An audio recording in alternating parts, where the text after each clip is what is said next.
Hello friends, welcome to the new episode of my channel. আমি অরিত্র। এখন এই ভিডিওর মধ্যে আমরা কথা বলবো হচ্ছে ওয়ার 2 নিয়ে।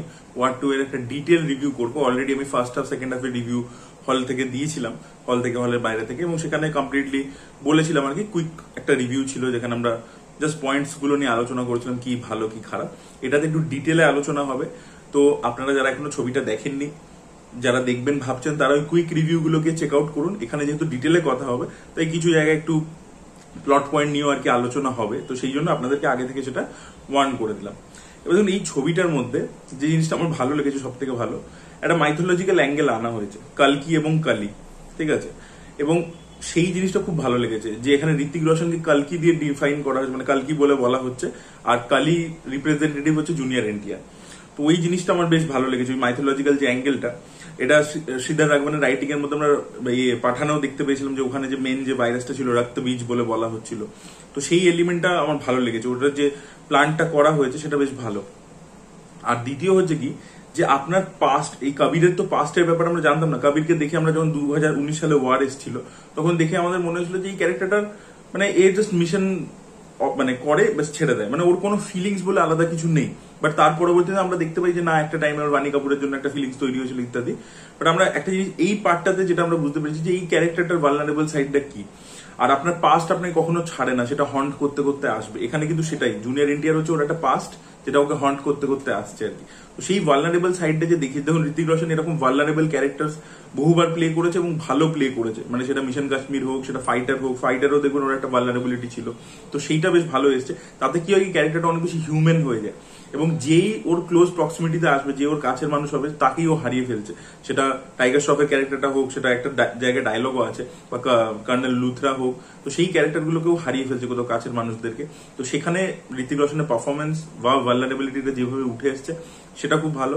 আর এই যে কালকি কালী যেটা বললাম, যেটা কন্ট্রা ক্রিয়েট করা হয়েছে, সেটা কিন্তু পারফরমেন্সের মধ্যে সেকেন্ড হাফে খুব ভালোভাবে এসেছে। জুনিয়র এনটিআর কিন্তু, আমি বলবো ফার্স্ট হাফে যে পারফরমেন্স দিয়েছিল ওই বেস ভারী করে, সেটা আমার খুব একটা ইমপ্রেসিভ লাগছিল না, বা ক্যারেক্টারটা কিরকম এক্স্যাক্টলি হবে সেটা মাথায় ঢুকছিল না আর কি, যে কিরকম একটা অদ্ভুত লাগছিল আমার ক্যারেক্টারটা ফার্স্ট হাফে।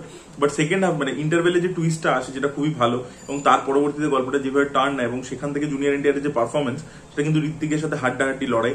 এবং ক্লাইম্যাক্সের দিকে কি, আমার ক্লাইম্যাক্সের অ্যাকশনটা, অনেকের সেকেন্ড হাফে দেখছি অনেক জিনিস নিয়ে প্রবলেম আছে, বাট আমার ক্লাইম্যাক্সের দিকের অ্যাকশনটা বেশ ভালো লেগেছে। হয়তো ওখানে দেখুন গ্রিন স্ক্রিনের যে প্রবলেম বা ভিএফএক্স জির প্রবলেম, সেটা আমরা নেগেটিভ পয়েন্টে আলোচনা করবো, সেটা তো ওরকম হবে, আমরা ট্রেলার টিজার লেভেলে বুঝে গেছিলাম।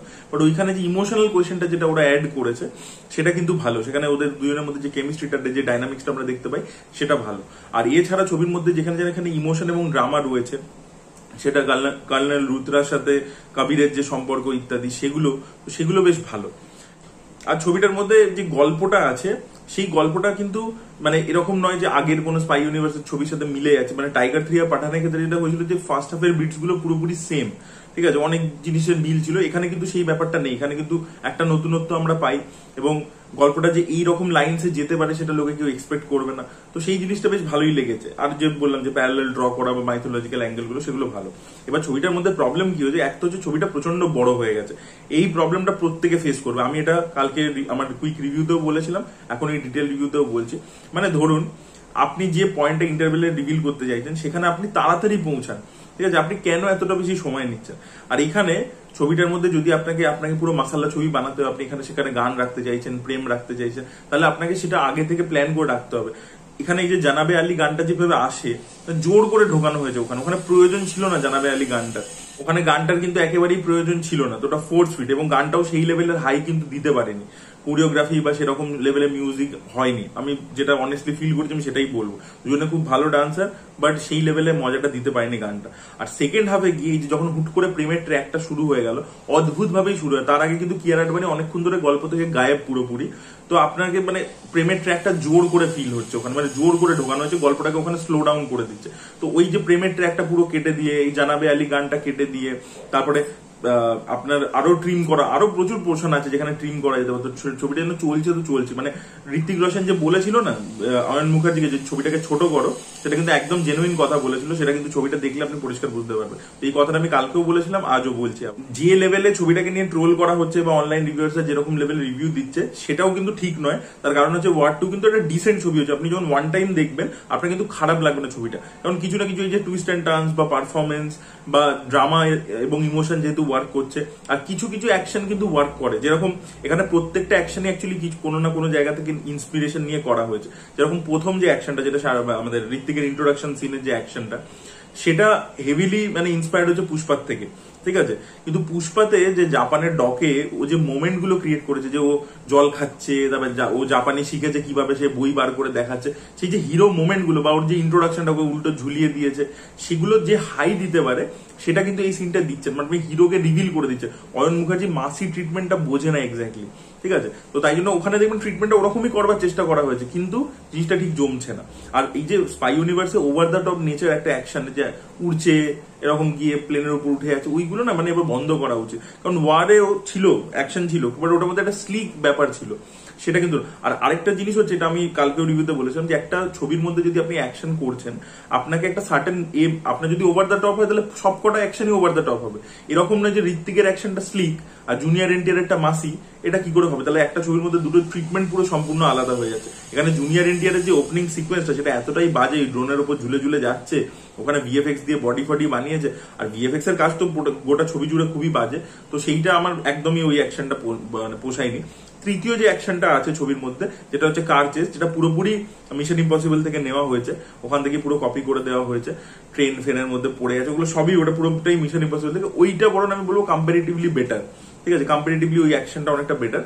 আর ইন্টারভেলের আগে যে অ্যাকশনটা হয় প্লেনের উপরে, ওটা ডার্ক নাইট রাইজেস এর মতো করবার চেষ্টা করা হয়েছে, আর ওটাও প্রচন্ড over the top in nature, ঠিক আছে। আর ওটাও যে খুব মজা দিতে পেরেছে। ইভেন আমি বলবো ওয়ার 1-এ দেখবেন একটা সিন আছে, ঋত্বিক একটা প্লেনের উপর অ্যাটাক করে, ওখান থেকে একজনকে মারে, তো ওই সিনটার অনেক বেশি টেনশন ইত্যাদি ছিল।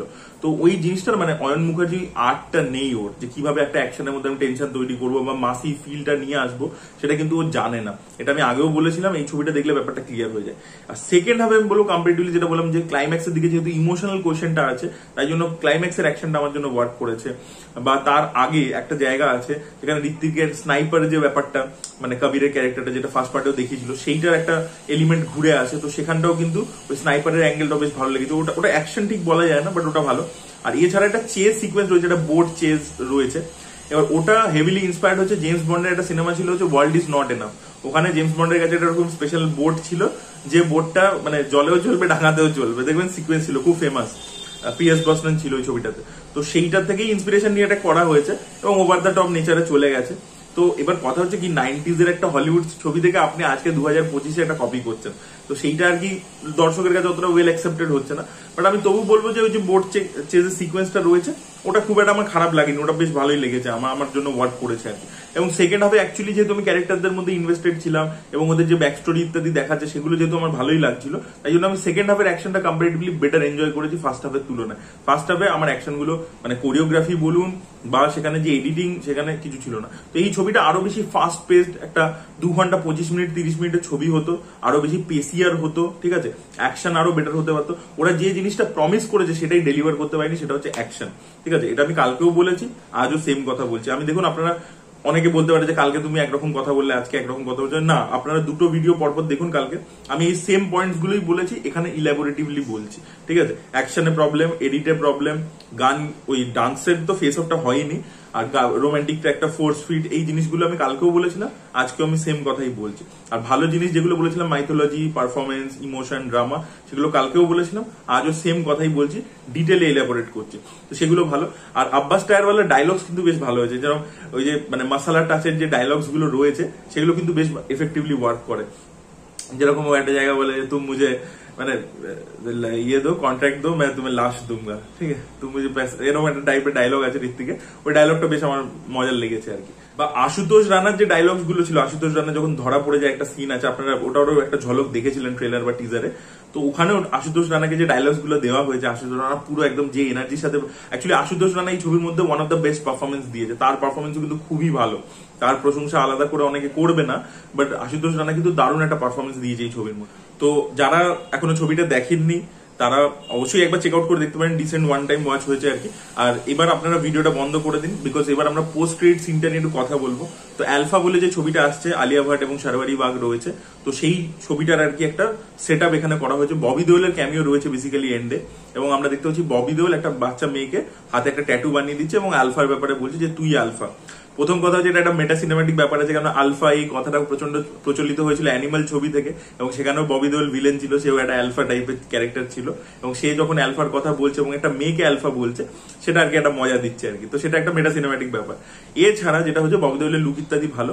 এবার ববি দেওল হয়তো একটা এরকম মেয়েদেরকে ছোটবেলা থেকে তৈরি করে, তো ওই জায়গাটা, ওই প্লট পয়েন্টটা দেখে আমার হেভিলি ইন্সপায়ার্ড মনে হলো ব্ল্যাক উইডোর থেকে।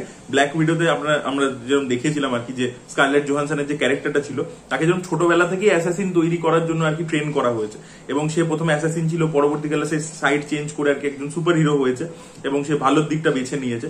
তো সেই জিনিসটা হয়তো এখানে আমরা দেখতে পেতে চলেছি। তো এই যে ক্যারেক্টারটার যে আর্টটা আছে, এবং ওই যে ব্ল্যাক উইডোর যে একটা ইন্ডিভিজুয়াল সিনেমা ছিল যেখানে ওর বোনের সাথে লড়াই, দুটো বোনের মধ্যে লড়াই ইত্যাদি, সেই দিকে কিন্তু আলফার গল্প হাঁটবে বলে আমার মনে হচ্ছে, যে একজন হয়তো মানে খারাপ থাকবে, একজন ভালো হয়ে যাবে আর কি। ঠিক আছে, মানে সেও অ্যাসাসিন ছিল, দুজনে হয়তো একটা টাইমে একসাথেই অ্যাসাসিন মানে এক্সিকিউশন করতো, বাট একটা টাইমের পরবর্তীতে এ ওই দিকে চলে এসেছে, ভালোর দিকে চলে এসেছে, এবং ববি দেওল ওর বাবার মতো ফাদার একটা ফিগার, এবং ওকে হয়তো ও মারবে আর কি ক্লাইম্যাক্সে, এবং ববি দেওলের সাথে আলিয়া ভাটের হ্যান্ড টু হ্যান্ড কম্ব্যাটও থাকতে চলেছে। তো আমার আর কি এই আলিয়া ভাটের ক্যারেক্টারটা আর কি একটা স্কারলেট জোহানসনের ক্যারেক্টার থেকে ইন্সপায়ার্ড বলে মনে হচ্ছে। এর পরবর্তীতে আমরা দেখলে বেটার মানে বুঝতে পারবো, বাট এর যে সেট আপটা ভালোই লেগেছে। এবার এই ছবিটার মধ্যে ওয়ার 2 এর মধ্যেও কিন্তু আপনারা কিন্তু আমাদের উইন্টার সোলজার, তারপরে সিভিল ওয়ার, এগুলোর কিন্তু ইন্সপিরেশন দেখতে পাবেন। ঠিক আছে, মানে সিভিল ওয়ারের দিকে এর পরবর্তীতে যেতে চলেছে, বাট উইন্টার সোলজারের তো একটা মানে ইন্সপিরেশন তো দেখতে পাবেন। মানে বাকি এবং আমাদের ক্যাপ্টেন আমেরিকার মধ্যে যে বন্ধুত্বটা, সেটা যে একটা কমপ্লেক্স একটা রিলেশন, একটা বন্ধুত্ব, ও বন্ধুর জন্য যে কোনো এক্সটেন্ড অব্দি যেতে পারে ক্যাপ্টেন আমেরিকা, আর বন্ধু কখনো কখনো আর কি মাথা বিগড়ে যায়, সেই যে একটা ইকুয়েশন ছিল, তো সেই ব্যাপারটা আমরা কিন্তু এই এনটিআর এবং ঋত্বিকের মধ্যে দেখতে পাচ্ছি, এবং সেটা যেভাবে ছবিটা এন্ড হয় সেখানে কিন্তু ওটা পরিষ্কার হয়ে যায়। কারণ এখনো ঋত্বিক আর কি পুরোপুরি মানে ডার্কার ওয়ার্ল্ডে থেকেই আর কি বাইরে থেকে অপারেট করবে, সে রয়ের জন্যই কাজ করবে, কিন্তু পুরো মানে সে একজন আর কি একটা ক্রিমিনাল হিসেবে নিজেকে আখ্যা দিয়ে দিচ্ছে। সেম গোস ফর জুনিয়র এন্টে।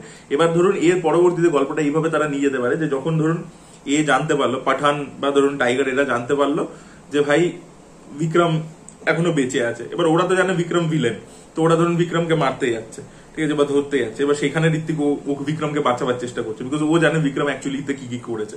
এবার সেই জন্য ঋত্বিক বিক্রম একদিকে ভার্সেস আমাদের পাঠান এবং টাইগার, সেটা একটা কিন্তু ভালো ইন্টারেস্টিং হতে পারে, যে সালমান খান এবং শাহরুখ খান একদিকে জুনিয়র এনটিআর এবং ঋত্বিক রোশন, এইটা এই দিকে যেতে পারে। কিন্তু তার জন্য সব থেকে ইম্পর্টেন্ট হচ্ছে এই ছবিটাকে বক্স অফিসে খুব সফল হতে হবে। সেটা হতে পারে কিনা সেটাই দেখার মতো বিষয় হবে। ওয়ার 1 এর তুলনায় ওয়ার 1 সেই সময় 50 কোটি টাকার উপরে ওপেনিং নিয়েছিল ডে 1-এ, খালি হিন্দি থেকে, তখন কিন্তু সাউথের কোনো ব্যাপার ছিল না।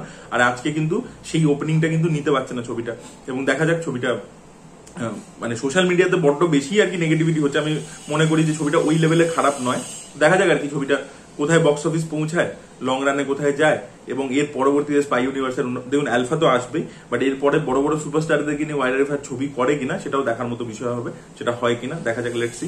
পাঠান আর টাইগারের মেনশন তো ছবির মধ্যে আছে, বাট মানে তাদের কোনো ক্যামিও ইত্যাদি করানো হয়নি, জোর করে করানোর থেকে ভাই না করানো বেটার। তো সেটা আর কি ভালো লেগেছে। তো আপনাদের পুরো ছবিটাকে নিয়ে কি মতামত, পোস্ট ক্রেডিটটাকে নিয়ে কি মতামত, অবশ্যই কমেন্টে লিখে জানাবেন। এই ভিডিওটা ভালো লেগে থাকলে লাইক করুন, শেয়ার করুন, চ্যানেলটিকে সাবস্ক্রাইব করতে ভুলবেন না। বাই।